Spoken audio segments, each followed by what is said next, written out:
Hello mga guys! Welcome back to my channel, Just Automotive mga guys. Hyundai D4CB. Ang ginawa natin dito, yan oh. Mamaya pagkismisan natin yan. Start muna tayo dito.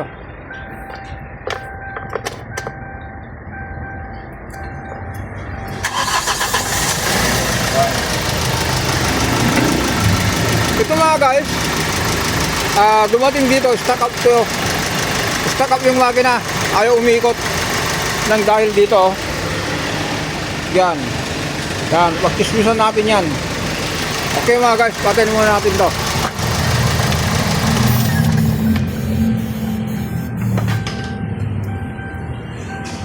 Yan.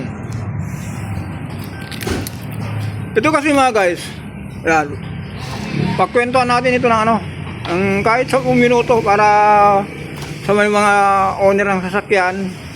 Sana kung meron kayong sasakyan na ganito mangyari, huwag hatulan ng general overhaul yung babayong makina, kasi kakayanin naman po ito. Kasi kung nakita nyo po dito sa napanood nyo sa YouTube channel natin, meron tayong ginawa rito na L300, ganun din ang naging issue.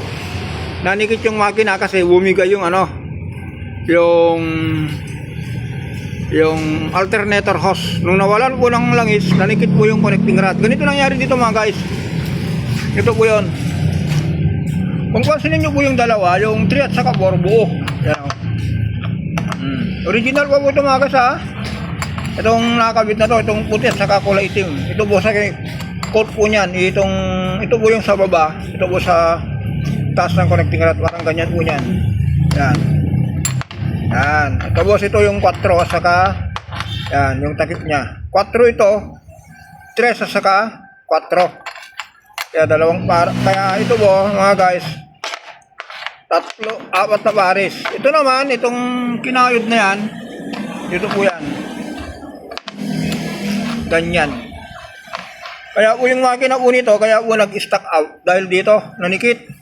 Kung masinin nyo po, grabe. Pero mga guys, konting paliwanag lang po dito. Pagtsakan nyo na lang itong paliwanag ko ha. Kasi sana hindi mangyari sa inyo ito. O kaya kung mangyari man sa inyo, sana hindi kayo makatapat ng mekaniko na puro machine shop ang ginagawa. Ibaba yung makina, setting sa machine shop na kaya naman ng mekaniko. Ito mga guys, dito tayo mamaya to, kasi timing chain guide yan, palitan na po lahat yan. Ngayon mga guys, ito simula tayo rito kasi sabi ko nga po, naputol yung yung guide ng ito to. Ito, nabasin nyo po to, pumaskas. Tapos yung kaputol po nito ay ito. Yan. Nung naputol yung yung sa timing chain, itong guide niya, lumawlaw po yung timing chain do sa bomba. Dumadaplis yung ikot, kaya hindi nakasabay ito. Ang nangyari po, dahil sobrang init, nag-overheat pati, nanikit, kinulang sa bomba ng langis. Hindi natin alam mga guys kung anong nito, kung anong unang bumigay ito. Kung itong sa tensioner o yung overheat muna. Kasi mga guys, ito palagay ko, ito ba hindi naman naninikit po ito kung hindi nag-overheat. Pero pwede rin po bumigay ito dahil sa bomba ng langis. Ngayon po mga guys, kung may tamang ang ganito ba, pwedeng kinapos ng bomba ng langis, pwedeng nag-overheat. Pero dito sa cylinder head natin, wala akong nakitang bakat ng overheat. Kasi kung mapansin niyo po mga guys, walang nangitim, normal pa yung kulay. Yan. Kaya ang naging problema nito mga guys, bomba ng langis. Ngayon mga guys, sabi ko nga po, ulitin natin. Ito po kasi, itong nanikit na yan, yung connecting rod na yan, kasi kung bago po ganyan po yan yung walang tama, yan malinis.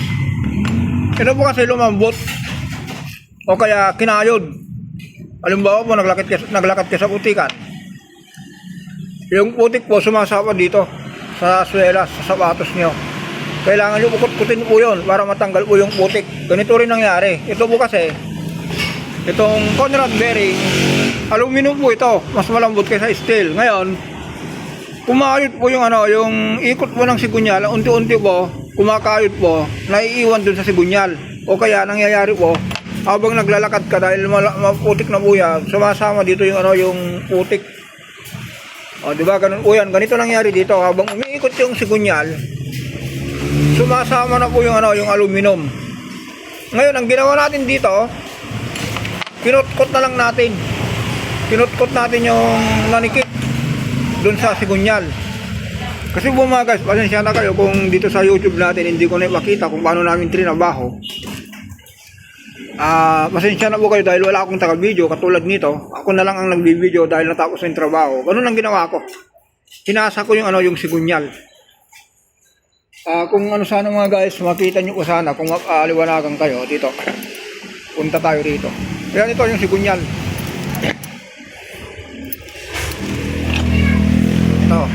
Ito kasi mga guys, connecting rod po ito. Kung kumapit yung bearing dito, hindi na umikot yung makina.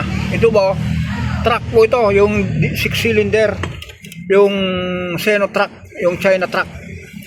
So yung mga silindro niya, ito, 6 cylinder po niyan. Ito po yung scrap natin, yung mga trinatrabaho natin na kung hindi na kailangan. Kung sira na yung sigunyal talaga, hindi na kailangan, hindi na kaya i-repair, pinapalitan na lang natin ng bagong sigunyal. Ngayon, balikan natin yung ginagawa natin. Ganito yung ginawa natin dito. In short, yung kumapit na aluminum dun sa sigunyal, kinutkot ko lang. Ang ginawa ko po, ginamitan ko ng ano, ng liha na 120, tapos sumunod 400. Final po natin 1,000. Ngayon nung malinis na po siya, walang sabit, sineting natin yung connecting rod. Kung maganda po yung fitting niya, kung maganda yung ikot. Yan. Ang ginawa po natin dyan, sinalwak natin yung piston na wala pang piston ring. So natin inikot yung sigunyal. Walang sabit, maganda naman yung ano, yung clearance niya. Ganun ang ginawa natin dito. Kaya sana po mga guys, ulitin ko po, pagpasensya nyo na po itong video kong ito kung hindi kumpleto. Pero at least po, yan ito po, timing chain, timing guide, napapalitan natin po yan. Ito po ito. Yan, ulitin natin mga guys. Start tayo.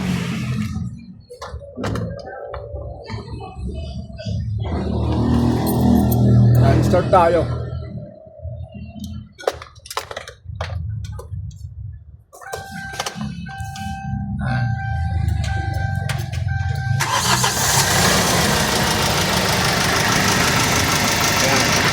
Diba? Magandang under po niyan mga guys.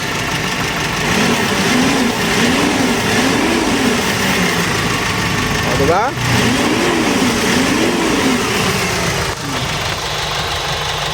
Walang check engine. Maganda yung RPM. Tapos yung temperature po normal na. Dahil umaandar na po ito ng ano, almost to dalawang oras na ano, umaandar. Kaya yan mga guys, ganito tayo magtrabaho dito.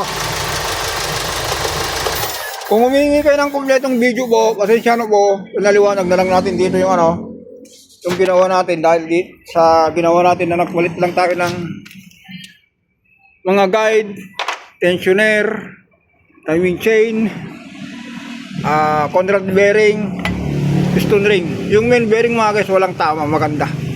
Kaya hanggang dito na lang tayo. Sana huwag kayong magsawa. Okay, for the next video, bye bye.